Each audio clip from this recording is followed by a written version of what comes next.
Just how different was Formula One 5 years ago? It's currently the 2024 season, and 5 years ago was the 2019 season. And although only being 5 years ago, the sport has gone through some major change in 5 years. So we're going back to Real Racing 3's 2019 season to see just how different was Formula One back in 2019. Let's start off with the teams and driver lineups, because these have changed quite a bit since 5 years ago. So let's just see it. There also been many team changes, team names, rebrandings, etc. As you can see, 10 teams, so the number of teams did not change in 5 years, but right straight off the bat, what is now known as Alpine used to be Renault with Nico Hulkenberg and Daniel Ricciardo. Red Bull Racing, reigning constructors champions, was still in P3 in the championship, if I'm not wrong. Max Verstappen and Alex Albon. Of course, there was the whole Red Bull drama where they switched Pierre Gasly out mid-season, but there's the Toro, so what's now known as V-Carb. We have the Ferrari. That hasn't changed much, but they still had a four-time world champion Sebastian Vettel alongside Charles Leclerc. Mercedes, this was when we're dominating in Formula One. Of course, they probably had the best driver lineup of all: Valtteri Bottas and Lewis Hamilton. Hamilton obviously moving to Ferrari next year, and then we have the Haas, which is obviously visually very different from the 2024 car, but they had Kevin Magnussen and Grosjean, Alfa Romeo, what's now known as Kick Sauber. We have the McLaren with Lando Norris and Carlos Sainz. Of course, it's an entirely different. It was an entirely different lineup from 2018. Lando Norris in his rookie year in Formula One, and Carlos Sainz as well at McLaren. Then we have what's now known as Aston Martin, was known as Racing Point. Of course, their first full year as Racing Point, rebranded from Force India in 2018. But we had Sergio Perez and Lance Stroll. Still hasn't had his race win and then finally we have the Williams, which was the backmarker of 2019. I mean, let's see how they do this year. But anyways, let's just go and race in the Mercedes right here at Silverstone. Of course, this weekend, British Grand Prix at Silverstone. So let's see how the championship winning car, the Mercedes W10, performed. As we go lights out and away we go. Let's try and overtake the entire field. I think our objective is to win a race. Of course, fantastic qualifying in the 2024 season from Mercedes, over 1-2 front row lockout if you watch the qualifying highlights. But right now you can see the rocket ship. The Mercedes was, of course, this was when the Mercedes was dominating the sport in 2019. Of course, they ended up losing the championship to Max Verstappen in 2021, but this was right in the middle of their dominance period. Of course, 2019, they actually became even stronger in 2020. If you saw how fast the W11 was, if we sent Pierre Gasly, we sent the Toro Rosso into the wall. Of course, they're the team that has rebranded the most. They switched to Alpha Tauri the following year in 2020. And then, of course, this is the first year as Visa Cash App RB V-Car overtake Leclerc. The Ferrari this year wasn't particularly strong. Of course, they had that very, a bit illegal engine with their fuel pump or something like that. But Charles Leclerc, his first year at Ferrari, of course, his second year in Formula One, he moved up from Alfa Romeo. Speaking of Alfa Romeo,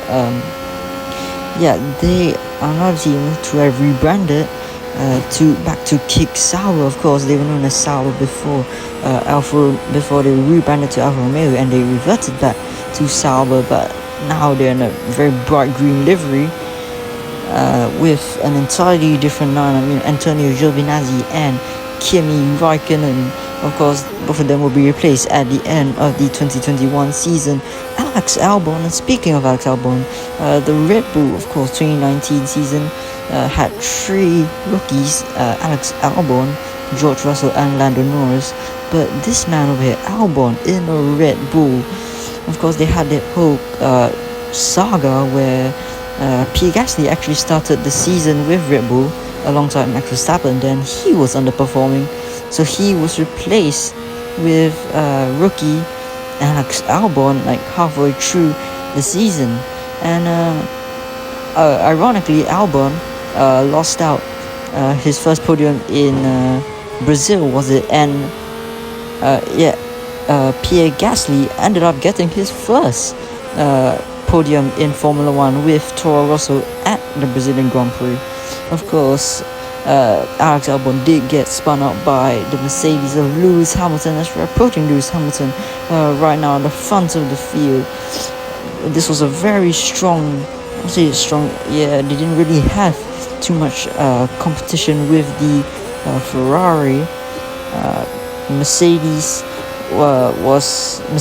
Lewis Hamilton combo really made for a very hard opponent to beat. Of course, Lewis Hamilton will be leaving the Silver Arrows next year for Ferrari after more than 10 years with them and 6 drivers world championships with them. Hopefully, or maybe he can get his 8th with Ferrari, but we'll just see how it goes into the 2025 season and the 2026 season.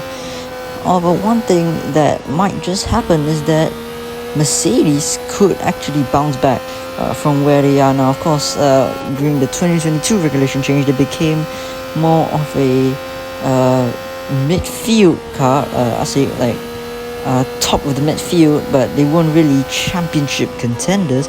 But maybe the 2026 engine regulations can mix the field up, and maybe Mercedes can get back to winning ways. But as we dance to the checkered flag, a first place, which is expected from the Mercedes W10, of course, the championship winning car for both the constructors and drivers world championships. But right now, really curious to see how a really midfield car would perform. Let's go with the Racing Point. Of course, this wasn't a particularly good year for them, the first year as Racing Point, but P8 or P7 in the championship wasn't good. They're now known as Aston Martin, and if you watched qualifying for Silverstone in 2024, that was their first time both cars reaching Q3 in 2 races since the Canadian Grand Prix. So maybe Aston Martin could be on for a double points finish, but right now we're back in time. 5 years ago, they're known as Racing Point, rebranded from Force India. Of course, when Force India ran out of money, they filed for bankruptcy. Then Lawrence Stroll bought a team and rebranded it as Racing Point. But in 2019, very much a midfield team as we get spun off there. I didn't see by who or how, but as we just punted Raikkonen off the track, really. Of course, as I was saying, Lawrence Stroll bought the team in 2018 and rebranded it as Racing Point. Bit of a disappointing first season, 2019 finishing maybe P7 in the championship if I'm not wrong. Of course, last place was Williams with George Russell and Robert Kubica.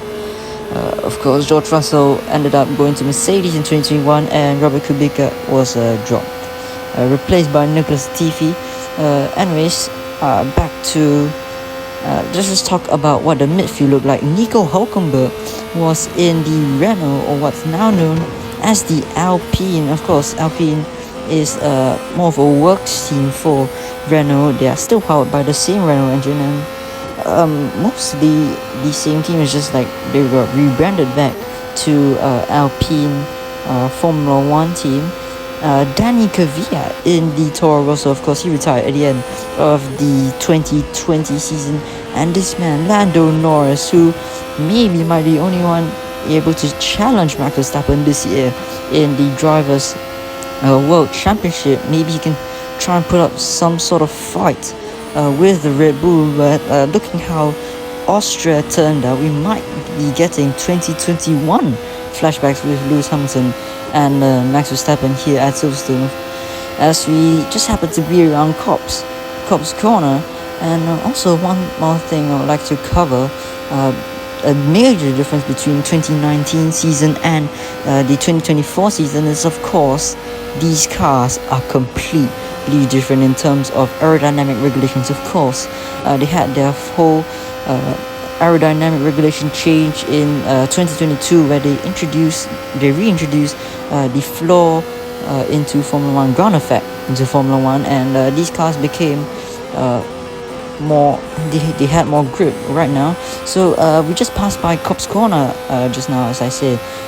If I do a lap of Silverstone on using a 2023 car, Cops Corner is a flat out corner, but in these 2019 cars I have to brake because they don't have enough grip right now. Also, the 2024 cars, or the 2020 ground effect era cars, are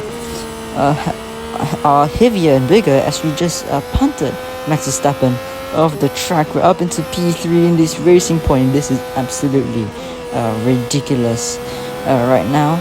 Yeah, as I was saying, as we go, just watch as we go to Cops Corner, as you can see the difference in the amount of grip.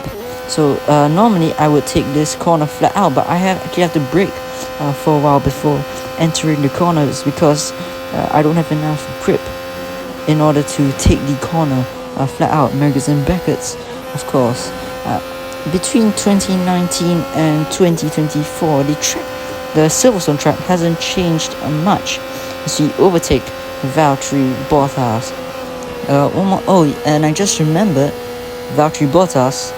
He was in a front-running team, Mercedes, in 2019, but now he's in a backmarker. Kick Sauber hasn't got a point this season, so that's something I noticed. But P2 in a racing point, a midfield car. I don't know how we managed to do that, but it's really interesting to see how Formula 1 looked like really just 5 years ago. It wasn't that long ago. Of course, there was a whole COVID thing in 2020 which made it seem much longer, but 2019 was a pretty good season for Formula 1. Anyways, if you did enjoy this special little video where we take a blast back to the past, please consider subscribing. And if you want to see future videos like this, when we maybe go to the 2020 season or even more recent 2021 season, please do let me know. I'll see how well this video does. And anyways, that's the end of this video, and I'll see you next time. Goodbye.